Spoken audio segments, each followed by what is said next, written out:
ನಮಸ್ಕಾರ. ನನ್ನ ಹೆಸರು ತಾರಾಮತಿ ಬಡಿಗೇರ್ ಅಂತ. ದಾಸ್ತಿಕೊಪ್ಪ ಗ್ರಾಮದೊಳಗಿದ್ದೇನೆ. ಬೈಪ್ ಮತ್ತು ಡೀಸೆಲ್ ಗ್ರೀನ್ ಸಂಸ್ಥೆಯಲ್ಲಿ ಫೀಲ್ಡ್ ಗೈಡ್ ಆಗಿ ಕೆಲಸ ಮಾಡ್ತಾ ಇದ್ದೀನಿ. ಇಲ್ಲಿ ಹಾರುಗೇರಿ ಗ್ರಾಮದಲ್ಲಿ ಒಬ್ಬ ರೈತರು ಕರಿಬೇವು ಬೇಸಾಯನ ಮಾಡ್ರಂತ. ಆ ಕರಿಬೇವು ಬೇಸಾಯನ ಯಾವ ರೀತಿ ಮಾಡ್ಯಾರ ಅನ್ನೋದನ್ನು ನೋಡಿಕೊಂಡು ಆ ಕರಿಬೇವು ಬೇಸಾಯದ ಬಗ್ಗೆ ಅವ್ರ ಕಡೆಯಿಂದ ಒಂದು ಸ್ವಲ್ಪ ಮಾಹಿತಿಯನ್ನು ತಿಳ್ಕೊಂಡು ಹೋಗೋಣ. ಕರಿಬೇವು ಅಂತಂದ್ರೆ ಇದು ಉಷ್ಣಮಾನಕ್ಕೆ ಸೂಕ್ತವಾಗಿದ್ದು ಭಾರತೀಯ ಅಡಿಗೆಗೆ ಮತ್ತು ರುಚಿಗಾಗಿ ಇದನ್ನು ಹೆಚ್ಚು ಬಳಸ್ತಾ ಇದ್ದಾರೆ. ಗಂಧಯುಕ್ತ ಎಣ್ಣೆ ಅಂಶವು ಇದರ ಸುವಾಸನೆಗೂ ಕಾರಣ ಆಗಿರ್ತದೆ. ಕರಿಬೇವನ್ನು ಹೆಚ್ಚಾಗಿ ಆಯುರ್ವೇದಿ ಔಷಧಿಗಳಲ್ಲಿ ಬಹಳ ಉಪಯೋಗವಾಗುತ್ತದೆ. ಅಡಿಗೆಗಾಗಲಿ ಮತ್ತು ನಮ್ಮ ಆರೋಗ್ಯಕ್ಕೂ ಒಳ್ಳೆಯದು ಮತ್ತು ಇದ್ರ ಬೇಸಾಯ ಮಾಡೋದು ಭಾಳ ಒಳ್ಳೆಯದು ಮತ್ತು ಇದ್ರ ಭಾಳ ಲಾಭದಾಯಕ ಐತಿ ಅಂತ ಹೇಳಿ ಇಲ್ಲಿ ಹಾರುಗೇರಿ ಗ್ರಾಮದಲ್ಲಿ ಒಬ್ಬ ರೈತರು ಅದನ್ನು ಬೇಸಾಯನ ಮಾಡ್ರ. ಅವ್ರನ್ನ ಸ್ವಲ್ಪ ಪರಿಚಯ ಮಾಡ್ಕೊಂಡು. ನಮಸ್ಕಾರ ರೀ, ನಿಮ್ಮದು ಸ್ವಲ್ಪ ನಮ್ಮ ರೈತರಿಗೆ ಪರಿಚಯ ಮಾಡಿಕೊಡ್ರಿ. ನಮಸ್ಕಾರ, ನನ್ನ ಹೆಸರು ಈರನಗೌಡ ಭೀಮನಗೌಡ ಪಾಟೀಲ್, ಸಾಕಿನ ಹಾರುಗೇರಿ ಅಂತ. ಕಲಘಟಗಿ ತಾಲೂಕು ಸಾವಯವ ಸಂಚಾಲಕ ಅಂತೇಳಿ ನನ್ನ ನೇಮಣಿಕೆ ಮಾಡ್ಯಾರ. ಅದರಲ್ಲೇ ನಾನು ಸಾವಯವ ಬೆಳೆದ್ರ ಬಗ್ಗೆ ಒತ್ತು ಕೊಟ್ಟು ಕೆಲಸ ಮಾಡ್ತೀನಿ. ಒಟ್ಟು ನನಗೆ ಭೂಮಿ 2 ಎಕರೆ 37 ಗುಂಟೆ ಇಲ್ಲೇ, 1 ಎಕರೆ 19 ಗುಂಟೆ ಭತ್ತ. ಅಂದ್ರೇನೆ ಒಟ್ಟು 4 ಎಕರೆ 17 ಗುಂಟೆ ಒಟ್ಟು ಜಮೀನು. 2 ಎತ್ತುಗಳು, 4 ಆಕಳುಗಳು, 2 ಎಮ್ಮೆಗೊಡ್ಡು, 3 ಮಂದಿ ಮಕ್ಕಳು, ಗಂಡು ಮಕ್ಕಳು. ನಾವು ಒಟ್ಟಿಗೆ 2 ಕಮ್ತಾ ಮಾಡ್ತಾರೆ. ಉಳ್ಕಿದ ಒಬ್ಬ ಟಾಟಾ ದಿನಗೂಲಿ ನೌಕರಿಯಾಗಿ ಕೆಲಸ ಮಾಡ್ತಾನೆ. ಈಗ ಒಟ್ಟು ಜನ ಒಂದು 8 ಮಂದಿ ಇದ್ದೀವಿ. 8 ಮಂದಿ ಎಲ್ಲರೂ ಕೂಡ ಒಟ್ಟಿಗೆ ಕೆಲಸ ಮಾಡ್ತೀವಿ.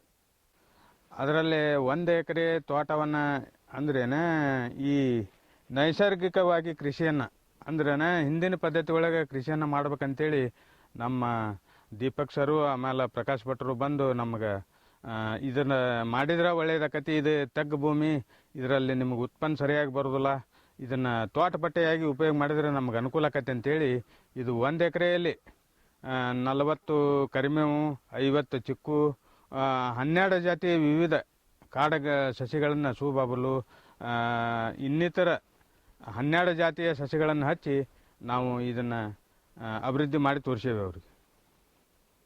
ಇದು ಚಿಕ್ಕು ಮತ್ತು ಕರಿಬೇವು ನೀವು ಬೇಸಾಯ ಮಾಡ್ರಿ ಅಂದ್ರಲ್ರಿ. ಈಗ ಕರಿಬೇವನಾಗಿ ನೀವು ಚಿಕ್ಕು ಅದನ್ನ ಪ್ರೈವೇಟ್ ಬೇರೆನೋ ಮಾಡಿರೋ ಏನು ಆ ವಾಡಿ ಒಳಗನ ನೀವು ಆ ಕರಿಬೇವಿನ ಬೇಸಾಯ ಮಾಡ್ರಿ ಅನ್ನೋದು ಸ್ವಲ್ಪ ನಮ್ಗೆ ಹೇಳ್ರಿ. ನಾವು ನೋಡ್ರಿ, ಚಿಕ್ಕು ಗಿಡದ ಮಧ್ಯದಲ್ಲಿ ಅಂದ್ರೆ 30 ಫುಟ್ಗೆ ಒಂದು ಚಿಕ್ಕು ಗಿಡ ಅದಾವು. ನಡುವೆ ಜಾಗ ವೇಸ್ಟೇಜ್ ಆಕತ್ತೆ ಅಂತೇಳಿ ನಡುವೆ ಮಧ್ಯದಲ್ಲೇ ಒಂದು ಕುಣಿಯನ್ನು ತೋಡಿ 50 ಅಂದ್ರೆ 30 ಫುಟಿನ ನಡುವೆ 30 ಫುಟ್ ಜಾಗ ಕುಲ್ಲ ಉಳಿತೈತೆ ಅನ್ನೋ ಸಂಕಟಕ್ಕೆ ಅದರ ಮಧ್ಯದಲ್ಲೇ ಅಂದ್ರೆ 12.5 ಫುಟಿಗೆ ಒಂದೊಂದು ಕರಿಮೇವಿನ ಗಿಡಗಳನ್ನು ನಾಟಿ ಮಾಡೀವಿ. ಸಸಿಯಿಂದ ಸಸಿಗೆ 5 ಫುಟ್ ಅಂತರ, ಸಾಲಿನಿಂದ ಸಾಲಿಗೆ 8 ಫುಟ್ ಅಂತರ. ಈ ನಮೂನಿ ಬೆಳೆದ್ರೂ ಅದು ಸಫಲ ಆಕತ್ತೆ ಅಂತ ನನಗೆ 190% ಗ್ಯಾರಂಟಿ ಹೇಳ್ತೇನೆ. ಈಗ ಕರಿಬೇವು ಬೇಸಾಯ ಮಾಡಿರಲ್ರಿ ನೀವು, ಕರಿಬೇವು ಬೇಸಾಯ ಮಾಡೋ ಮುಂದೆ ಭೂಮಿ ಯಾವ ರೀತಿ ನಾವು ಹದ ಮಾಡ್ಕೋಬೇಕು ಅನ್ನೋದ್ರ ಬಗ್ಗೆ ಸ್ವಲ್ಪ ನಮಗೆ ತಿಳಿಸ್ರಿ. ಕರಿಮೇವು ಬೇಸಾಯ ಮಾಡೋದು ನಾವು 50 ಚಿಕ್ಕುಗಳ ಮಧ್ಯದಲ್ಲಿ ಅಂದ್ರೇನ ಸಸಿಯಿಂದ ಸಸಿಗೆ 25 ಫುಟ್ ಅಂತರ ಇತ್ತು. ಅದರ ಸಂಬಂಧ ಮಧ್ಯದಲ್ಲೇ ಒಂದೊಂದು ಕುಣಿ ತೋಡಿ 40 ಸಸಿಗಳನ್ನು ನಾಟಿ ಮಾಡೀವಿ. ಈಗ ನೀವು ಕೇಳೋದಕ್ಕೆ ಪೂರ್ತಿ ಅದನ್ನ ಬೆಳೆಸ್ಬೇಕಂತಂದ್ರೆ ಸಸಿಯಿಂದ ಸಸಿಗೆ 5 ಫುಟ್ ಅಂತರ ಇಡಬೇಕು, ಸಾಲಿನಿಂದ ಸಾಲಿಗೆ 8 ಫುಟ್ ಅಂತರ ಇಡಬೇಕು.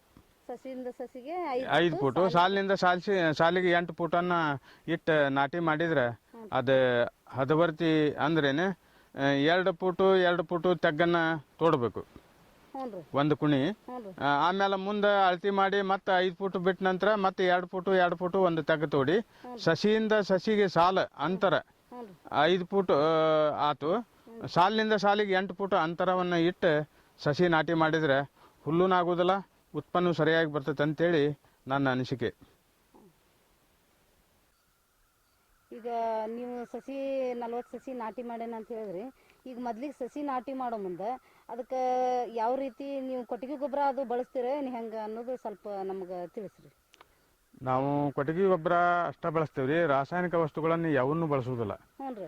ಅಂದ್ರೇನೆ ಒಂದು ಗಿಡಕ್ಕೆ 2 kg ಎರುಳದ ಗೊಬ್ಬರ, 1 ಬುಟ್ಟಿ ಸಗಣಿ ಗೊಬ್ಬರ ಹಾಕಿದ್ರೆ ಕಲಾಸ. ಹ್ಞೂ ರೀ. ಇಷ್ಟರ ಮ್ಯಾಗ ನಾವು ಸಸಿಯನ್ನು ಅಭಿವೃದ್ಧಿ ಮಾಡ್ಕೊಳಕ್ಕೆ ನಮಗೆ ಸಾಧ್ಯತೆ ಐತೆ ಅಂತೇಳಿ ನಾ ಹೇಳ್ತೇನೆ. ಮತ್ತು ಅದಕ್ಕೆ ಇದು ಆಮೇಲೆ ತೆಗ್ಗು ಎಷ್ಟು ಫೂಟ ತೆಗ್ದಿರ್ತೀರಿ ಅದಕ್ಕೆ? 1.5 ಫೂಟ್ ತೆಗ್ದಿರ್ತೇವೆ ರೀ. 1.5 ಫೂಟ್ ಆಗಲ್ಲ, 1.5 ಫೂಟ್ ತೆಗ್ಗು. ಹಾಂ. ಅದರಲ್ಲೇ ಕುಣಿ ತುಂಬ ಗೊಬ್ಬರ ಹಾಕಿ ಹಚ್ಚಿಬಿಟ್ಟಿವಿ ಅಂತಂದ್ರೆ ಹ್ಞೂ ರೀ. ಅದು ಅಭಿವೃದ್ಧಿ ಆಗೇ ಆಕೈತಿ. ಅದಕ್ಕೆ ಯಾವ ಥರದ ರಾಸಾಯನಿಕ ಗೊಬ್ಬರ ಒಟ್ಟ ಉಪಯೋಗ ಮಾಡೋದಿಲ್ಲ ರೀ. ಈಗ 1.5 ಫೂಟ್ ಉದ್ದ 1.5 ಫೂಟ್ ಆಳ ತೆಗೆದು ಅದಕ್ಕೆ ರಾಸಾಯನಿಕ ಗೊಬ್ಬರ ಇಲ್ಲ ಕೊಟ್ಟಿಗೆ ಗೊಬ್ಬರ ಹಾಕಿ ಸಸಿ ನಾಟಿ ಮಾಡ್ತೀರಿ ಅಂದ್ರಲ್ಲ, ಅದನ್ನ ನಮಗೆ ಯಾವ ರೀತಿ ಮಾಡ್ತೀರಿ ಅನ್ನೋದು ಸ್ವಲ್ಪ ನಮ್ಮ ರೈತರಿಗೆ ನೀವು ತೋರಿಸ್ಕೊಡ್ರಿ. ತೋರಿಸ್ತೀನಿ.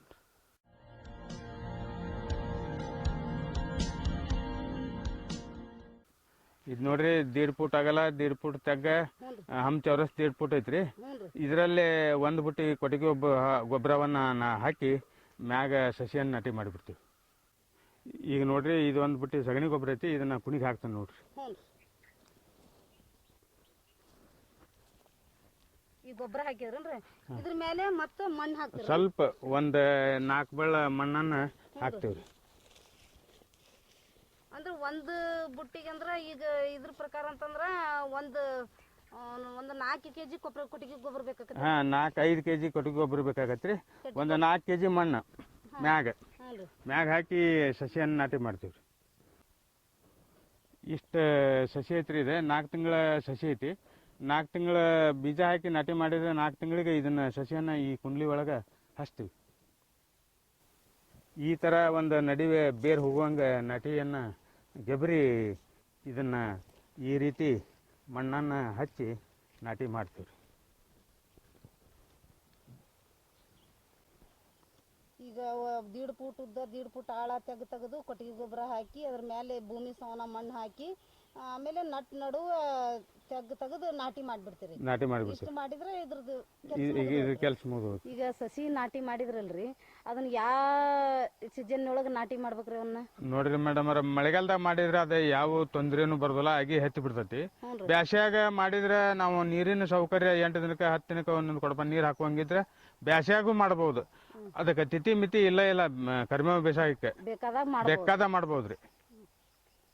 ಆದ್ರೆ ಇದಕ್ಕೆ ಯಾವ್ದ್ರ ರೋಗ ರುಜಿಗಳು ಏನಾರ ಬರ್ತಾವನ್ರಿ? ಇದಕ್ಕೆ ನೋಡ್ರಿ, ಯಾವ ಸಾವಯವದಾಗ ಬೆಳೆಯುವಂಗಿದ್ರೆ ಇದಕ್ಕೆ ಯಾವ ರೋಗಾದಿಗಳು ಬರೋದಿಲ್ಲ. ಅಕಸ್ಮಾತ್ ಬಂದ್ಗಿಂದ ಬಂದ್ರೂ ಕೆಲವೊಂದು ಎಲೆ ಚುಕ್ಕಿ ರೋಗ ಬರ್ತೈತಿ, ಆಮೇಲೆ ಕೆಲವೊಂದು ಕೀಡಿ ಹತ್ತಿರ್ತಾವ. ಅದಕ್ಕೇನೈತಲ್ಲ ಸುಣ್ಣ ಸಿಂಪಡಣೆ ಮಾಡಿದ್ರೆ ಅದ 190ರಷ್ಟು ಅದ ಕೆಪಾಸಿಟಿ ಮಾಡ್ಕೊಂಡು ಹೋಗ್ತೈತಿ. ಅಂದ್ರೆ ಸುಣ್ಣ ಅಂದ್ರೆ ಅದು ಮ್ಯಾಗ ಎಲ್ಲಿಗೆ ಸುಣ್ಣ ಸಿಂಪಡಣೆ ಮಾಡ್ಬೇಕು. ಸಿಂಪಡಣೆ ಇದ್ರೊಳಗ ಆ ತರನ ಸಿಂಪಡಣೆ ಮಾಡ್ಬೇಕು. ಅದೇ ತರನೇ ಮಾಡ್ಬೇಕ್ರಿ. ಈಗ ಸಸಿ ನಾಟಿ ಮಾಡಿಂದ 6 ತಿಂಗಳಿಗೆ ಅಂತಂದ್ರೆ ಅದು ಅಭಿವೃದ್ಧಿ ಆಕೈತಿ.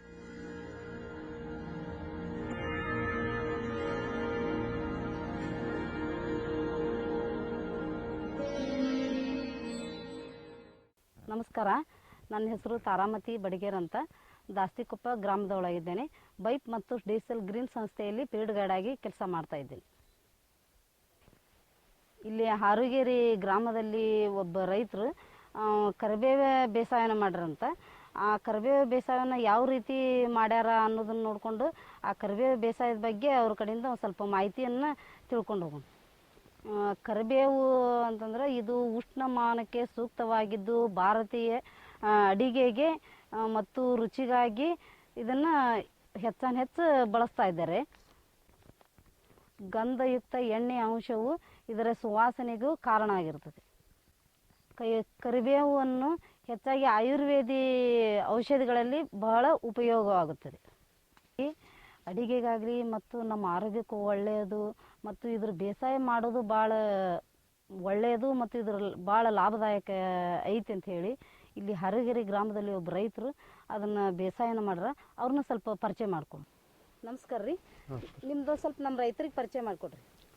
ನಮಸ್ಕಾರ, ನನ್ನ ಹೆಸರು ಈರನಗೌಡ ಭೀಮನಗೌಡ ಪಾಟೀಲ್ ಸಾಕಿನ ಹಾರುಗೇರಿ ಅಂತ. ಕಲಘಟಗಿ ತಾಲೂಕು ಸಾವಯವ ಸಂಚಾಲಕ ಅಂತೇಳಿ ನನ್ನ ನೇಮಣಿಕೆ ಮಾಡ್ಯಾರ. ಅದರಲ್ಲೇ ನಾನು ಸಾವಯವ ಬೆಳೆಯೋದ್ರ ಬಗ್ಗೆ ಒತ್ತು ಕೊಟ್ಟು ಕೆಲಸ ಮಾಡ್ತೀನಿ. ಒಟ್ಟು ನನಗೆ ಭೂಮಿ 2 ಎಕರೆ 37 ಗುಂಟೆ ಇಲ್ಲೇ, 1 ಎಕರೆ 19 ಗುಂಟೆ ಭತ್ತ. ಅಂದ್ರೇನೆ ಒಟ್ಟು 4 ಎಕರೆ 17 ಗುಂಟೆ ಒಟ್ಟು ಜಮೀನು. 2 ಎತ್ತುಗಳು, 4 ಆಕಳುಗಳು, 2 ಎಮ್ಮೆಗೊಡ್ಡು, 2 3 ಮಂದಿ ಮಕ್ಕಳು, ಗಂಡು ಮಕ್ಕಳು. ನಾವು ಒಟ್ಟಿಗೆ 2 ಕಮ್ತಾ ಮಾಡ್ತಾರೆ. ಉಳ್ಕಿದ ಒಬ್ಬವ ಟಾಟಾ ದಿನಗೂಲಿ ನೌಕರಿಯಾಗಿ ಕೆಲಸ ಮಾಡ್ತಾನೆ. ಒಟ್ಟು ಜನ ಒಂದು 8 ಮಂದಿ ಇದ್ದೀವಿ. 8 ಮಂದಿ ಎಲ್ಲರೂ ಕೂಡ ಒಟ್ಟಿಗೆ ಕೆಲಸ ಮಾಡ್ತೀವಿ.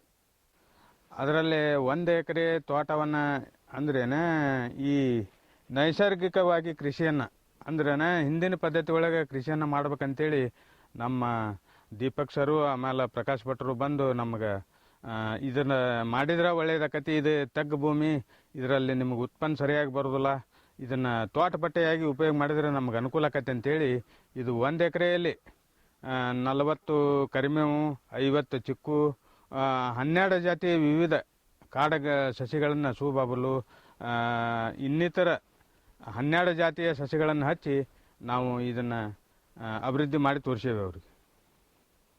ಇದು ಚಿಕ್ಕು ಮತ್ತು ಕರಿಬೇವು ನೀವು ಬೇಸಾಯ ಮಾಡ್ರಿ ಅಂದ್ರಲ್ರಿ. ಈಗ ಕರಿಬೇವನಾಗಿ ನೀವು ಚಿಕ್ಕು ಅದನ್ನ ಪ್ರೈವೇಟ್ ಬೇರೆನೋ ಮಾಡಿರೋ ಏನು ಆ ವಾಡಿ ಒಳಗನ ನೀವು ಆ ಕರಿಬೇವಿನ ಬೇಸಾಯ ಮಾಡ್ರಿ ಅನ್ನೋದು ಸ್ವಲ್ಪ ನಮ್ಗೆ ಹೇಳ್ರಿ. ನಾವು ನೋಡ್ರಿ ಚಿಕ್ಕು ಗಿಡದ ಮಧ್ಯದಲ್ಲಿ ಅಂದ್ರೆ 30 ಫುಟ್ಗೆ ಒಂದು ಚಿಕ್ಕು ಗಿಡ ಅದಾವು. ನಡುವೆ ಜಾಗ ವೇಸ್ಟೇಜ್ ಆಕತ್ತೆ ಅಂತೇಳಿ ನಡುವೆ ಮಧ್ಯದಲ್ಲೇ ಒಂದು ಕುಣಿಯನ್ನು ತೋಡಿ 50 ಅಂದ್ರೆ 30 ಫುಟಿನ ನಡುವೆ 30 ಫುಟ್ ಜಾಗ ಖುಲ್ಲಾ ಉಳಿತೈತೆ ಅನ್ನೋ ಸಂಕಟಕ್ಕೆ ಅದರ ಮಧ್ಯದಲ್ಲೇ ಅಂದ್ರೆ 12.5 ಫುಟಿಗೆ ಒಂದೊಂದು ಕರಿಮೇವಿನ ಗಿಡಗಳನ್ನು ನಾಟಿ ಮಾಡೀವಿ. ಸಸಿಯಿಂದ ಸಸಿಗೆ 5 ಫುಟ್ ಅಂತರ, ಸಾಲಿನಿಂದ ಸಾಲಿಗೆ 8 ಫುಟ್ ಅಂತರ. ಈ ನಮೂನಿ ಬೆಳೆದ್ರೂ ಅದು ಸಫಲ ಆಕತ್ತೆ ಅಂತ ನನಗೆ 190% ಗ್ಯಾರಂಟಿ ಹೇಳ್ತೇನೆ. ಈಗ ಕರಿಬೇವು ಬೇಸಾಯ ಮಾಡಿರಲ್ರಿ ನೀವು, ಕರಿಬೇವು ಬೇಸಾಯ ಮಾಡೋ ಮುಂದೆ ಭೂಮಿ ಯಾವ ರೀತಿ ನಾವು ಹದ ಮಾಡ್ಕೋಬೇಕು ಅನ್ನೋದ್ರ ಬಗ್ಗೆ ಸ್ವಲ್ಪ ನಮಗೆ ತಿಳಿಸ್ರಿ. ಕರಿಮೇವು ಬೇಸಾಯ ಮಾಡೋದು ನಾವು 50 ಚಿಕ್ಕುಗಳ ಮಧ್ಯದಲ್ಲಿ ಅಂದ್ರೇನ ಸಸಿಯಿಂದ ಸಸಿಗೆ 25 ಫುಟ್ ಅಂತರ ಇತ್ತು. ಅದರ ಸಂಬಂಧ ಮಧ್ಯದಲ್ಲೇ ಒಂದೊಂದು ಕುಣಿ ತೋಡಿ 40 ಸಸಿಗಳನ್ನು ನಾಟಿ ಮಾಡೀವಿ. ಈಗ ನೀವು ಕೇಳೋದಕ್ಕೆ ಪೂರ್ತಿ ಅದನ್ನ ಬೆಳೆಸ್ಬೇಕಂತಂದ್ರೆ ಸಸಿಯಿಂದ ಸಸಿಗೆ 5 ಫುಟ್ ಅಂತರ ಇಡಬೇಕು, ಸಾಲಿನಿಂದ ಸಾಲಿಗೆ 8 ಫುಟ್ ಅಂತರ ಇಡಬೇಕು. ಸಸಿಯಿಂದ ಸಸಿಗೆ 5 ಫುಟ್, ಸಾಲಿನಿಂದ ಸಾಲಿಗೆ 8 ಫುಟನ್ನ ಇಟ್ಟು ನಾಟಿ ಮಾಡಿದ್ರೆ ಅದು ಹದವರ್ತಿ ಅಂದ್ರೇನೆ 2 ಫುಟ್ ತೆಗ್ಗನ್ನ ತೋಡಬೇಕು ಒಂದು ಕುಣಿ. ಆಮೇಲೆ ಮುಂದೆ ಅಳತಿ ಮಾಡಿ ಮತ್ತೆ 5 ಫುಟ್ ಬಿಟ್ಟ ನಂತರ ಮತ್ತೆ 2 ಫುಟ್ ಒಂದು ತೆಗ್ಗ ತೋಡಿ ಸಸಿಯಿಂದ ಸಸಿಗೆ ಸಾಲ ಅಂತರ 5 ಫುಟ್ ಆತು. ಸಾಲಿನಿಂದ ಸಾಲಿಗೆ 8 ಫುಟ್ ಅಂತರವನ್ನು ಇಟ್ಟು ಸಸಿ ನಾಟಿ ಮಾಡಿದ್ರೆ ಹುಲ್ಲುನಾಗೋದಿಲ್ಲ, ಉತ್ಪನ್ನ ಸರಿಯಾಗಿ ಬರ್ತೈತೆ ಅಂತೇಳಿ ನನ್ನ ಅನಿಸಿಕೆ. ಈಗ ನೀವು ಸಸಿ 40 ಸಸಿ ನಾಟಿ ಮಾಡೇನ ಅಂತ ಹೇಳಿದ್ರಿ. ಈಗ ಮೊದ್ಲಿಗೆ ಸಸಿ ನಾಟಿ ಮಾಡೋ ಮುಂದೆ ಅದಕ್ಕೆ ಯಾವ ರೀತಿ ನೀವು ಕೊಟ್ಟಿಗೆ ಗೊಬ್ಬರ ಅದು ಬಳಸ್ತೀರ ಹೆಂಗೆ ಅನ್ನೋದು ಸ್ವಲ್ಪ ನಮ್ಗೆ ತಿಳಿಸ್ರಿ. ನಾವು ಕೊಟ್ಟಿಗೆ ಗೊಬ್ಬರ ಅಷ್ಟ ಬಳಸ್ತೀವ್ರಿ, ರಾಸಾಯನಿಕ ವಸ್ತುಗಳನ್ನು ಯಾವನ್ನೂ ಬಳಸೋದಿಲ್ಲ. ಅಂದ್ರೇನೆ 1 ಗಿಡಕ್ಕೆ 2 kg ಎರುಳದ ಗೊಬ್ಬರ, 1 ಬುಟ್ಟಿ ಸಗಣಿ ಗೊಬ್ಬರ ಹಾಕಿದ್ರೆ ಕಲಾಸ. ಇಷ್ಟರ ಮ್ಯಾಗ ನಾವು ಸಸಿಯನ್ನ ಅಭಿವೃದ್ಧಿ ಮಾಡ್ಕೊಳಕ್ಕೆ ನಮಗೆ ಸಾಧ್ಯತೆ ಐತೆ ಅಂತೇಳಿ ನಾ ಹೇಳ್ತೇನೆ. ಅವತ್ತು ಅದಕ್ಕೆ ಇದು ಆಮೇಲೆ ತೆಗ್ಗು ಎಷ್ಟು ಫೂಟ ತೆಗ್ದಿರ್ತೀರಿ ಅದಕ್ಕೆ? 1.5 ಫುಟ್ ತೆಗ್ ತೆಗ್ದಿರ್ತೇವ್ರಿ. 1.5 ಫೂಟ್ ಆಗಲ್ಲ, 1.5 ಫುಟ್ ತೆಗ್. ಅದರಲ್ಲೇ ಕುಣಿ ತುಂಬಾ ಗೊಬ್ಬರ ಹಾಕಿ ಹಚ್ಚಿಬಿಟ್ಟಿವಿ ಅಂತಂದ್ರೆ ಅದು ಅಭಿವೃದ್ಧಿ ಆಗೇ ಆಕತಿ. ಅದಕ್ಕೆ ಯಾವ ಥರದ ರಾಸಾಯನಿಕ ಗೊಬ್ಬರ ಒಟ್ಟ ಉಪಯೋಗ ಮಾಡೋದಿಲ್ರಿ. ಈಗ 1.5 ಫೂಟ್ ಉದ್ದ 1.5 ಫೂಟ್ ಆಳ ತೆಗೆದು ಅದಕ್ಕೆ ರಾಸಾಯನಿಕ ಗೊಬ್ಬರ ಇಲ್ಲ ಕೊಟ್ಟಿಗೆ ಗೊಬ್ಬರ ಹಾಕಿ ಸಸಿ ನಾಟಿ ಮಾಡ್ತೀರಿ ಅಂದ್ರಲ್ಲ, ಅದನ್ನ ನಮಗೆ ಯಾವ ರೀತಿ ಮಾಡ್ತೀರಿ ಅನ್ನೋದು ಸ್ವಲ್ಪ ನಮ್ಮ ರೈತರಿಗೆ ನೀವು ತೋರಿಸ್ಕೊಡ್ರಿ. ತೋರಿಸ್ತೀನಿ.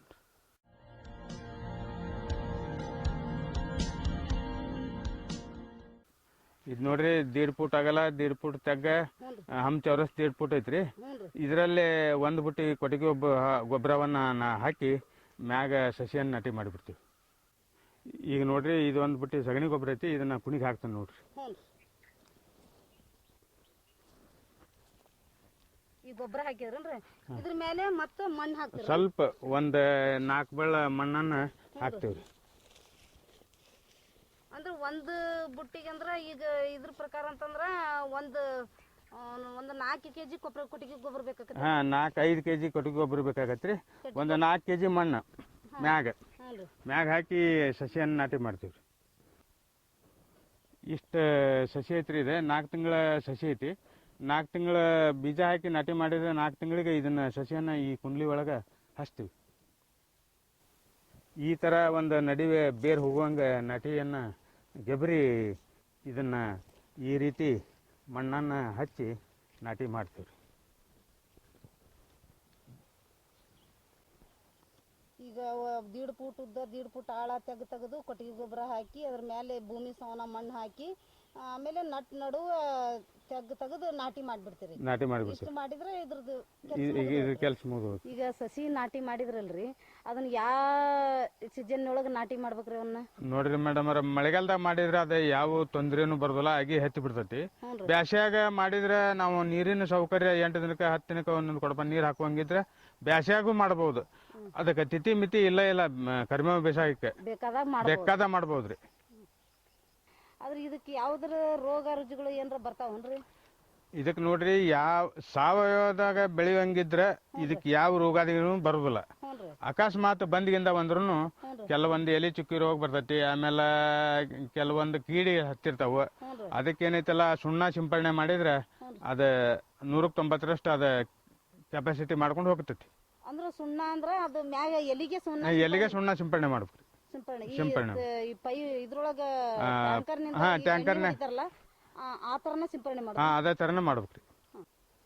ಈಗ ಸಸಿ ನಾಟಿ ಮಾಡಿಂದ 6 ತಿಂಗಳಿಗೆ ಅಂತಂದ್ರ ಅದು ಅಭಿವೃದ್ಧಿ ಆಕೈತಿ ಅಂದ್ರಲ್ರಿ, ಅದು ಕಟಾವಿಗೆ ಎಷ್ಟು ತಿಂಗಳಿಗೆ ಬರ್ತೈತ್ರಿ? ನೋಡ್ರಿ, ನಾವು ಜೋಪಾನ ಮಾಡ್ದಂಗ 6 ತಿಂಗಳಿಗೆ ಬರ್ತೈತಿ, 1 ವರ್ಷಕ್ಕೂ ಬರ್ತೈತಿ. ನಾವು ಹೆಚ್ಚಿನ ಮಗುವನ್ನ ಹೆಂಗ್ ಜೋಪಾನ ಮಾಡ್ತೇವೆ ಹಂಗ ದೌಡ್ ಜೋಪಾನ ಮಾಡಿದ್ರೆ 6 ತಿಂಗಳಲ್ಲೇ ಕಟಾವ್ ಬರ್ತೈತಿ. ನಾವೊಂದ್ ಸ್ವಲ್ಪ ವ್ಯವಸ್ಥೆ ಕಡಿಮೆ ಆದ್ರೆ 1 ವರ್ಷದ ಮಟನು ಅದ್ರ ಟೈಮಿಂಗ್ ತಿಂತೈತಿ. ಈಗಂತೂ ನೀವು 40 ಸಸಿ ನಾಟಿ ಮಾಡೇನಿ ಅಂತಂದ್ರಿ, ಆದ್ರ ಅದು ಕಟಾವಿಗೆ ಬರ್ಬೇಕಾದ್ರೆ 6 ತಿಂಗಳ ನಂತರ ಕಟಾವಿಗೆ ಸ್ಟಾರ್ಟ್ ಆಕೈತೆ. ಆದ್ರೆ ಇದನ್ನ ಮಾರಾಟ ಎಲ್ಲಿ ಮಾಡ್ತೀರಿ ನೀವು? ಇದನ್ನ ಮಾರಾಟ ಮಾಡ್ಬೇಕಂದ್ರೆ ಇದನ್ನ ಕಲ್ಲಗಟ್ಟಿಗೆ ಹೋಗ್ತೇವ್ರಿ, ಹುಬ್ಬಳ್ಳಿ ಹೋಗ್ತೀವಿ. ವಾರಕ್ಕೆ ಒಂದ್ಸಲ ಸಂತಿಗೆ ಎಲ್ಲಿ ಹೋಗ್ತೇವಲ್ಲ ಅಲ್ಲೊಂದು ಹೊರಿ ತಗೊಂಡೋಗಿರ್ತೀವಿ. ಒಂದು 200-250 ರೂಪಾಯಿಗೆ ಒಂದು ಹೊರಿಯನ್ನ ಒಂದು ಗಂಟನ ಕೊಟ್ಟು ದಲಾಲ್ ಮೂಲಕ ಕೊಟ್ಟು ಕಾಸ್ಲೆ ಸುಮ್ಮನೆ ಮನೆಗೆ ಬಂದ್ಬಿಡ್ತೀವಿ ನಾವು. ಈಗ ನೀವು ವಾರಕ್ಕೆ ಒಂದ್ಸರಿ ನೀವು ಮಾರ್ತೀನಿ ಅಂದ್ರಲ್ರಿ, 40 ಗಿಡದಿಂದ ವಾರಕ್ಕೆ ನಿಮ್ಗೆ ಎಷ್ಟು ಆದಾಯ ಸಿಗ್ತೈತ್ರಿ? ಈಗ ನೋಡ್ರಿ, ಒಂದ್ಸಲ ಕಟಿಂಗ್ ಮಾಡಿದ್ರೆ ಒಂದ್ ಗಿಡಕ್ಕೆ ಏನೇ ಇಲ್ಲ ಅಂದ್ರೂ ಒಂದು 200 ರೂಪಾಯಿ ಮಟನು ನಮಗೆ ಒಂದ್ ಗಿಡಕ್ಕೆ 200 ರೂಪಾಯಿದಂತ 40 ಗಿಡಕ್ಕೆ 8,000 ರೂಪಾಯಿ ಮಟನು ಇದು ಆದಾಯ ಸಿಗ್ತೈತಿ. ಅಂದ್ರೆ ಒಂದೊಂದ್ ತಿಂಗಳ 2 ತಿಂಗಳ ಕರಿಮೇವು ಮುರಿದಿರ್ತೇವಲ್ರಿ, ಕಟಿಂಗ್ ಮಾಡಿರ್ತೀವಿ, ಅದರಲ್ಲಿ ಗ್ಯಾಪ್ ಆಗಿರ್ತೈತಿ. ಒಂದು ಸೀಸನ್ನಾಗ ಅದ ಎಲಿ ಉದುರಿರ್ತೈತಿ, ಆಮೇಲೆ ಚಿಗರ್ ಬರ್ತಿರ್ತೈತಿ. ವರ್ಷಕ್ಕೆ ಏನೇ ಇಲ್ಲ ಅಂದ್ರು ಈಗ 40 ಗಿಡದ ನಡಿ ಒಂದು 8,000 ರೂಪಾಯಿ ಆದಾಯ ನಮ್ಗೆ ಸಿಗ್ತೈತಿ.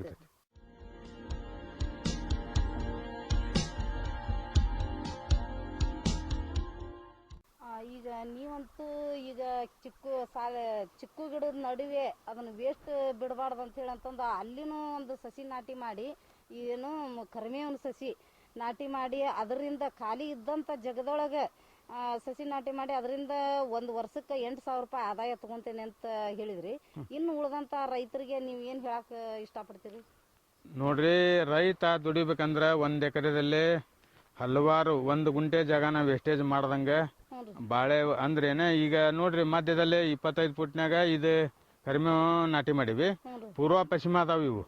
ಉತ್ತರ ದಕ್ಷಿಣ ಮತ್ತೆ ಖಾಲಿ ಐತೆ ಅಂತೇಳಿ ಈ ಅರ್ಶನ ಒಂದು 10-12 ಗುಂಟೆದಷ್ಟು ಅರ್ಶನ ಹಚ್ಚಿವಿ.